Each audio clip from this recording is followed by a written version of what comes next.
ओम शांति। अव्यक्त मुरली सीरीज में आज की मुरली है 15 मार्च 72।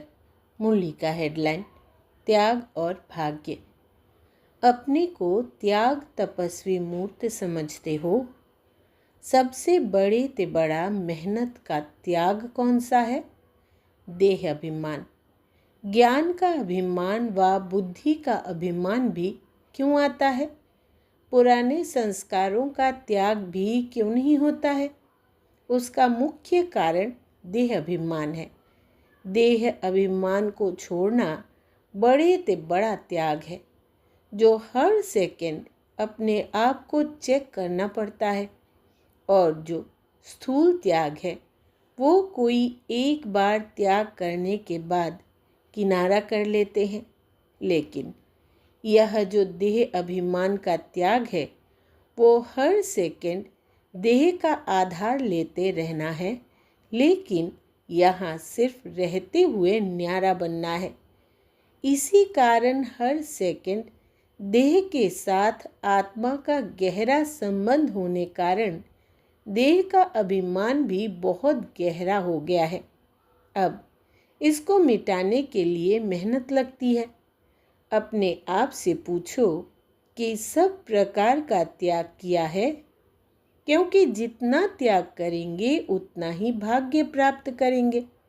वर्तमान समय में व भविष्य में भी ऐसे नहीं समझना कि संगम युग में सिर्फ त्याग करना है और भविष्य में भाग्य लेना है। ऐसे नहीं है। जो जितना त्याग करता है और जिस घड़ी त्याग करता है, उसी घड़ी जितना त्याग उनके रिटर्न में उनको भाग्य ज़रूर प्राप्त होता है। संगम युग में त्याग व प्रत्यक्ष रूप में भाग्य क्या मिलता है, यह जानते हो? अभी अभी भाग्य क्या मिलता है? सतयुग में तो मिलेगा जीवन मुक्ति पद। अब क्या मिलता है? आपको अपने त्याग का भाग्य मिलता है। संगम युग में त्याग का भाग्य बड़े ते बड़ा यही मिलता है कि स्वयं भाग्य बनाने वाला अपना बन जाता है। यह सबसे बड़ा भाग्य हुआ ना। यह सिर्फ संगम युग पर ही प्राप्त होता है, जो स्वयं भगवान अपना बन जाता है। अगर त्याग नहीं तो बाप भी अपना नहीं। देह का भान है तो क्या बाप याद है? बाप के समीप संबंध का अनुभव होता है जब देह भान का त्याग करते हो। तो देह भान का त्याग करने से ही देही अभिमानी बनने से पहली प्राप्ति क्या होती है? यही ना कि निरंतर बाप की स्मृति में रहते हो, अर्थात हर सेकंड के त्याग से हर सेकंड के लिए बाप के सर्व संबंध का, सर्व शक्तियों का अपने साथ अनुभव करते हो। तो यह सबसे बड़ा भाग्य नहीं? यह भविष्य में नहीं मिलेगा। इसलिए कहा जाता है यह सहज ज्ञान और सहज राजयोग भविष्य फल नहीं, लेकिन प्रत्यक्ष फल देने वाला है। भविष्य तो वर्तमान के साथ साथ बांधा हुआ ही है, लेकिन सर्वश्रेष्ठ भाग्य सारे कल्प के अंदर और कहाँ नहीं प्राप्त करते हो। इस समय ही त्याग और तपस्या से बाप का हर सेकंड का अनुभव करते हो, अर्थात बाप को सर्व संबंधों से अपना बना लेते हो। पुकार यह नहीं करते थे, पुकारते तो कुछ और थे, लेकिन प्राप्ति क्या हो गई? जो ना संकल्प ना स्वप्न में था, वो प्राप्ति हो रही है ना। तो जो न संकल्प न स्वप्न में बात हो, वो प्राप्त हो जाए, इसको कहा जाता है भाग्य। जो चीज़ मेहनत से प्राप्त होती है, उसको भाग्य नहीं कहा जाता है। स्वतः ही मिलने का असंभव से संभव हो जाता है, ना उम्मीदवार से उम्मीदवार हो जाते हैं, इसलिए इसको कहा जाता है भाग्य। यह भाग्य नहीं मिला। पुकारते तो कुछ और थे कि हमको सिर्फ अपना कुछ न कुछ बना लो। इतना ऊंच बनना नहीं चाहते थे, लेकिन मिला क्या? स्वयं तो बन गए, लेकिन बाप को भी सब कुछ बना लिया। तो यह भाग्य नहीं। संगम युग का श्रेष्ठ भाग्य इसी त्याग से मिलता है। सदैव यह सोचो कि अगर देहभान का त्याग नहीं करेंगे, अर्थात देही अभिमानी नहीं बनेंगे, तो भाग्य भी अपना नहीं बना सकेंगे। अर्थात संगम युग का जो श्रेष्ठ भाग्य है, उनसे वंचित रहेंगे। अगर मानो सारे दिन में कुछ समय देह अभिमान का त्याग रहता है और कुछ समय नीचे रहते हैं, अर्थात देह के भान का त्याग नहीं, तो उतना ही संगम युग में श्रेष्ठ भाग्य से वंचित होते हैं। भाग्य बनाने वाला बाप जब हर सेकंड भाग्य बनाने की विधि सुना रहे हैं, तो क्या करना चाहिए? उसी विधि से सर्व सिद्धियों को प्राप्त करना चाहिए। विधि को ना अपनाने कारण क्या रिजल्ट होती है? ना अवस्था की वृद्धि होती है और ना सर्व प्राप्तियों की सिद्धि होती है। तो क्या करना चाहिए? विधाता द्वारा मिली हुई विधियों को सदा अपनाना चाहिए, जिससे वृद्धि भी होगी और सिद्धि भी होगी। तो चेक करो, संकल्प के रूप में व्यर्थ संकल्प का कहाँ तक त्याग किया है। वृत्ति सदा भाई भाई की रहनी चाहिए, उस वृत्ति को कहाँ तक अपनाया है। और देह में देहधारीपन की वृत्ति का कहाँ तक त्याग किया है। समझते हो, मैसूर वाले आज तो खास इन्हों से मिलने आए हैं ना, क्योंकि इतने दूर से मेहनत से स्नेह से आए हैं, तो बाप को भी दूर देश से आना ही पड़ा है। तो खुशी होती है ना। आज खास दूर देश से आने वालों के लिए दूर देश से बाप भी आए हैं। तो जिससे स्नेह होता है, तो स्नेही के स्नेह में त्याग कोई बड़ी बात नहीं होती है। बेकारों के स्नेह में आकर अपनी सुध बुध का भी त्याग, तो अपने शरीर का भी त्याग किया। बच्चों के स्नेह में माँ तन का भी त्याग करती है ना। जब देहधारी के संबंध के स्नेह में अपना ताज तख्त और अपना असली स्वरूप सब छोड़ दिया ना, तो जब अभी बाप के स्नेही बने हो, तो क्या यह देह अभिमान का त्याग नहीं कर सकते हो? मुश्किल है। सोचना चाहिए कि अल्पकाल के संबंध में इतनी शक्ति थी जो ऊपर से नीचे ला दिया। ऊपर से नीचे इसलिए आते हो ना। और अब बाप जब कहते हैं और बाप से सर्व संबंध जोड़े हैं, तो क्या बाप के स्नेह में यह उल्टा देह अभिमान का त्याग कोई बड़ी बात है? छोटी बात है ना। फिर भी क्यों नहीं कर पाते हो? यह तो एक सेकंड में कर देना चाहिए। बच्चा अगर 1 मास बीमार होता है, तो माँ का जो अल्पकाल का संबंध है, देह का संबंध है, फिर भी माँ 1 मास के लिए सब कुछ त्याग कर देती है।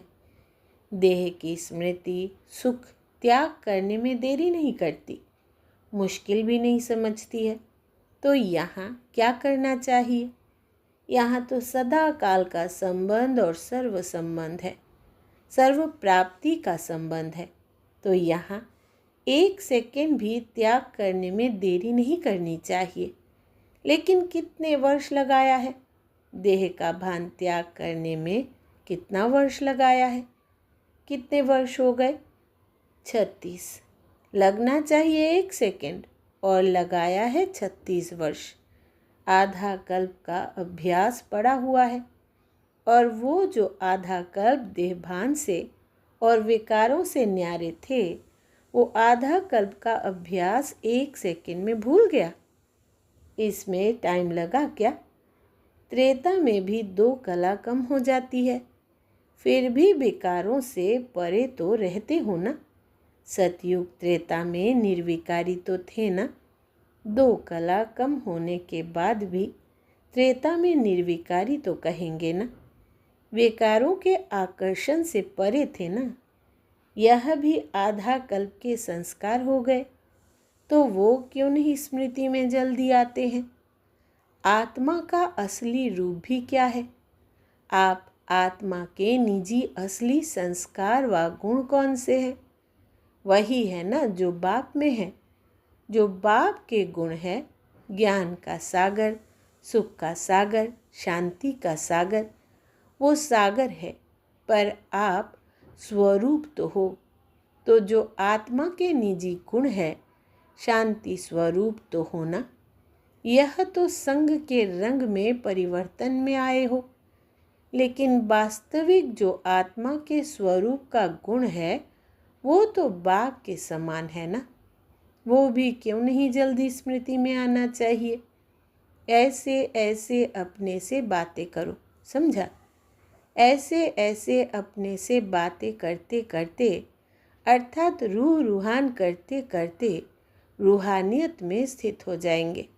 यह अभी नहीं सोचो कि द्वापर के यह पुराने संस्कार है, इसलिए यह हो गया। यह नहीं सोचो। इसके बजाय यह सोचो कि मुझ आत्मा के आदि संस्कार और अनादि संस्कार कौन से हैं? सृष्टि के आदि में जब आत्माएं आई तो क्या संस्कार थे? दैवी संस्कार थे ना। तो यह सोचो, आदि में आत्मा के संस्कार और गुण कौन से थे? मध्य को नहीं सोचो। अनादि और आदि संस्कारों को सोचो तो क्या होगा कि मध्य के संस्कार बीच बीच में जो प्रज्वलित होते हैं, वो मध्यम हो जाएंगे। मध्यम ढीले को कहा जाता है। कहते हैं ना, इसकी चाल मध्यम है। तो मध्य के संस्कार मध्यम हो जाएंगे और जो अनादि और आदि संस्कार है वो प्रत्यक्ष रूप में दिखाई देंगे। समझा? सदैव अनादि और आदि को ही सोचो। जैसे संकल्प करेंगे वैसे ही स्मृति रहेगी, और जैसी स्मृति रहेगी वैसी समर्थी हर कर्म में आएगी। इसलिए स्मृति को सदैव श्रेष्ठ रखो। तो अब क्या करेंगे? हर सेकंड के त्याग से हर सेकंड की प्राप्ति करते चलो, क्योंकि यही संगम युग है जो भाग्य प्राप्त करने का है। अभी जो भाग्य बनाया वो सारे कल्प में भोगना पड़ता है, चाहे श्रेष्ठ चाहे नीच। लेकिन यह संगम युग ही है जिसमें भाग्य बना सकते हो। जितना चाहो उतना बना सकते हो, क्योंकि भाग्य बनाने वाला बाप साथ है। फिर यह बाप साथ नहीं रहेगा, ना यह प्राप्ति रहेगी। प्राप्ति कराने वाला भी अब है और प्राप्ति भी अब होनी है। अब नहीं तो कब नहीं। यह स्लोगन स्मृति में रखो। स्लोगन लिखे हुए तो रहते हैं ना।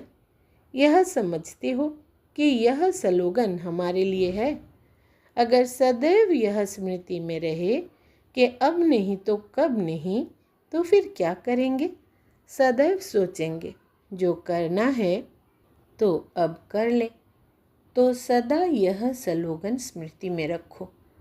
अपनी स्थिति को सदा त्याग और सदा भाग्यशाली बनाने के लिए चेकिंग तो करनी है, लेकिन चेकिंग में भी मुख्य चेकिंग कौन सी करनी है? जिस चेकिंग करने से ऑटोमेटिकली चेंज आ जाए। क्या चेकिंग करनी है, इसके लिए एक स्लोगन है। वो स्लोगन कौन सा है? जो बहुत बार सुनाया है, कम खर्च बाला नशीन। अब कम खर्च बाला नशीन कैसे बनना है? वो लोग तो स्थूल धन में कम खर्च बाला नशीन बनने का प्रयत्न करते हैं, लेकिन आप लोगों के लिए संगम युग में कितने प्रकार के खजाने हैं मालूम है? समय, संकल्प, श्वास तो है ही खजाना, लेकिन उसके साथ अविनाशी ज्ञान रत्न का खजाना भी है, और 5वां स्थूल खजाने से भी इसका संबंध है। तो यह चेक करो। संकल्प के खजाने में भी कम खर्च बाला नशीन बने हैं। ज़्यादा खर्च नहीं करो, अपने संकल्प के खजाने को व्यर्थ न गवाओ, तो समर्थ और श्रेष्ठ संकल्प होगा। श्रेष्ठ संकल्प से प्राप्ति भी श्रेष्ठ होगी ना। ऐसे ही जो समय का खजाना है, संगम युग का, इस संगम युग के समय को अगर व्यर्थ ना खर्च करो तो क्या होगा? एक एक सेकंड में अनेक जन्मों की कमाई का साधन कर सकेंगे। इसलिए यह समय व्यर्थ नहीं गंवाना है। ऐसे ही जो श्वास अर्थात हर श्वास में बाप की स्मृति रहे, अगर एक भी श्वास में बाप की याद नहीं तो समझो व्यर्थ गया। तो श्वास को भी व्यर्थ नहीं गंवाना। ऐसे ही ज्ञान का खजाना जो है, उसमें भी अगर खजाने को संभालने नहीं आता, मिला और ख़त्म कर दिया तो व्यर्थ चला गया। मनन नहीं किया ना। मनन के बाद उस खजाने से जो खुशी प्राप्त होती है, उस खुशी में स्थित रहने का अभ्यास नहीं किया तो व्यर्थ चला गया ना। जैसे भोजन किया, हजम करने की शक्ति नहीं तो व्यर्थ जाता है ना।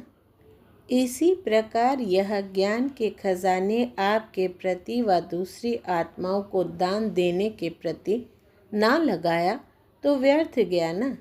ऐसे ही यह स्थूल धन भी अगर ईश्वरीय कार्य में, हर आत्मा के कल्याण के कार्य में व अपनी उन्नति के कार्य में ना लगाकर अन्य कोई स्थूल कार्य में लगाया तो व्यर्थ लगाया ना।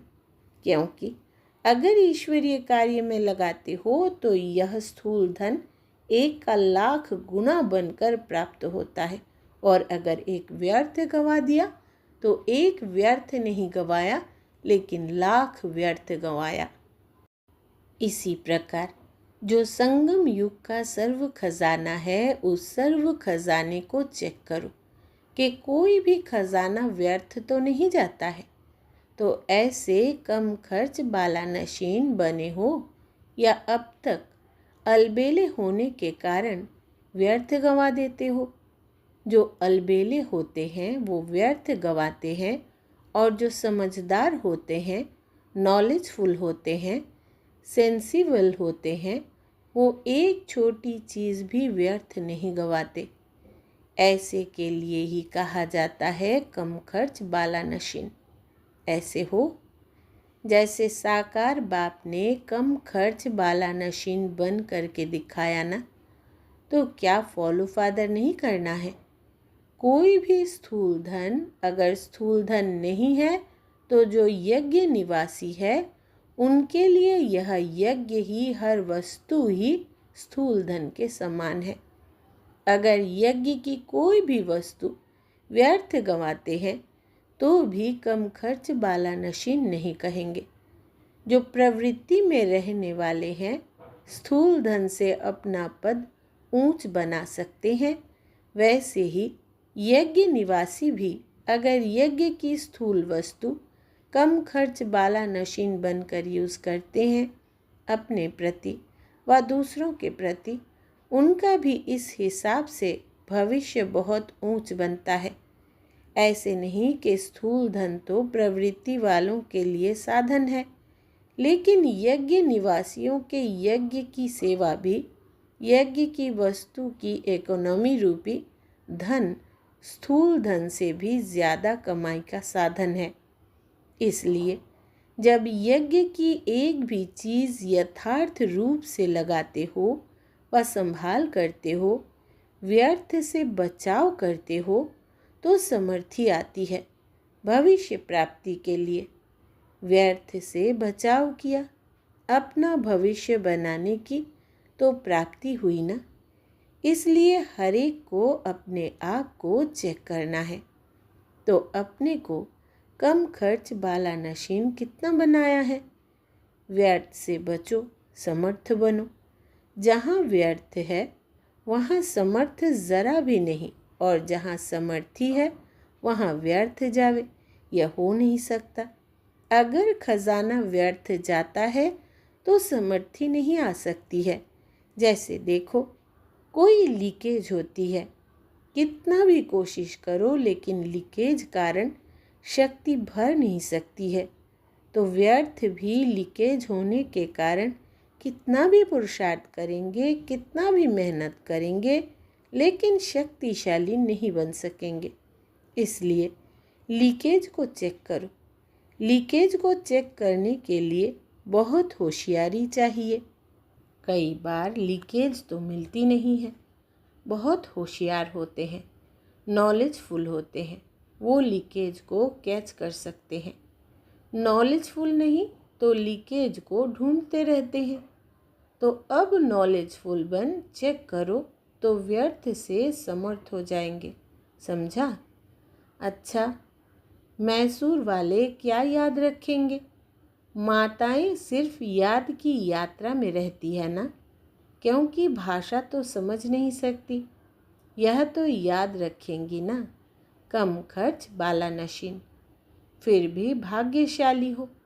यह तो समझती हो सारी सृष्टि में हम विशेष आत्माएं हैं। अच्छा, यह समझती हो कि यहाँ कई बार आए हैं, या समझती हो कि पहली बार ही आए हैं। कोई बंधन नहीं है तो अपने को भाग्यशाली समझती हो या दुर्भाग्यशाली समझती हो। निर्बंधन हो तो अपना भविष्य ऊंच बना सकती है। आप तो डबल भाग्यशाली हो। एक तो बाप मिला, दूसरा भविष्य बनाने के लिए निर्बंधन बनी हो। और ही खुशी होती है ना। ऐसे तो नहीं, पता नहीं क्या है। दुख तो महसूस नहीं होता, सुख अनुभव करती हो ना। अच्छा हुआ जो निर्बंधन हो गई। ऐसे अपने को भाग्यशाली समझती हो या कभी दुख भी आता है और कोई साथ होगा तो टक्कर होगा। शिव बाबा अगर साथ है तो टक्कर नहीं होगा ना। संगम युग में लौकिक सुहाग का त्याग श्रेष्ठ भाग्य की निशानी है। आत्मा की प्रवृत्ति में यह संबंध नहीं है। प्रवृत्ति में संबंध में तो नहीं आती हो। अगर प्रवृत्ति में यह आत्मा के संबंध में रहती हो तो अपना डबल भाग्य बना सकती हो। प्रवृत्ति में रहते देह के संबंध से न्यारी रहती हो तो प्रवृत्ति में रहने वाले ऐसा भाग्य बना रहे हो। अच्छा, ओम शांति।